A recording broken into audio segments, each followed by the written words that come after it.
Hi అండి, అందరూ ఎలా అన్నారు? Welcome to my channel. ఈరోజైతే నేను ఈ వీడియోలో చిర్రికూర మామిడికాయ పప్పు ఎలా చేయాలో అయితే చూపిస్తున్నాను. దీనికోసం ముందుగా మనం పెసరపప్పుని కుక్కర్లో వేసుకోవాలి. అలాగే దాంతోపాటు మనం శుభ్రంగా కడిగి పెట్టుకున్న చిర్రికూరని కూడా కుక్కర్లో వేసేయాలి. ఆకుకూరలు ఎలా శుభ్రంగా కడగాలి అనేది నేనైతే ఒక వీడియోలో పెట్టున్నాను, ఛానల్లో ఉంటుంది, చెక్ చేయండి. అందులోనే మనం మామిడికాయ ముక్కల్ని వేసేయాలి. మామిడికాయల ముక్కలు వేసిన పాట మనం ముందుగా తరుక్కున్నటువంటి ఎర్రగడ్డలు, టమోటాలు, అలాగే పచ్చిమిరపకాయలని కూడా అందులో వేసేయాలి.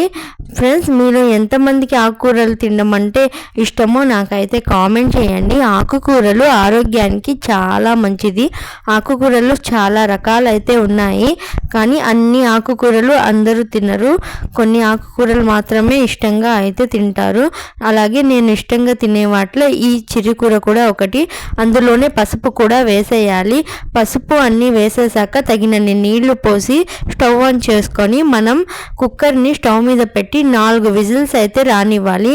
4 విజిల్స్ తర్వాత మనం కుక్కర్ ఓపెన్ చేసి చూస్తే ఈ పప్పు అంతా బాగా ఉడికిపోయి ఉంటుంది.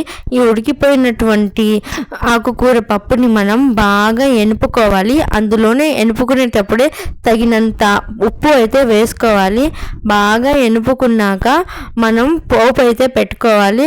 పోపులోకి కరివేపాకు, ఉల్లిపాయలు, ఆవాలు, ఇంకా మీకు ఇష్టమైనవన్నీ వేసుకోవచ్చు. నేనైతే ఆవాలు, ఉల్లిపాయలు, కరివేపాకు అయితే వేసాను. అంతే, పోపు పెట్టేసామంటే మన చిర్రికూర అయితే రెడీ అయిపోతుంది మామిడికాయతోటి. ఇదైతే చాలా బాగుంటుంది ఫ్రెండ్స్. మామిడికాయ పుల్ల పుల్లగా, అలాగే ఆకు ఫ్లేవరు, పప్పు ఫ్లేవరు అన్నీ తెలుస్తూ ఉంటాయి.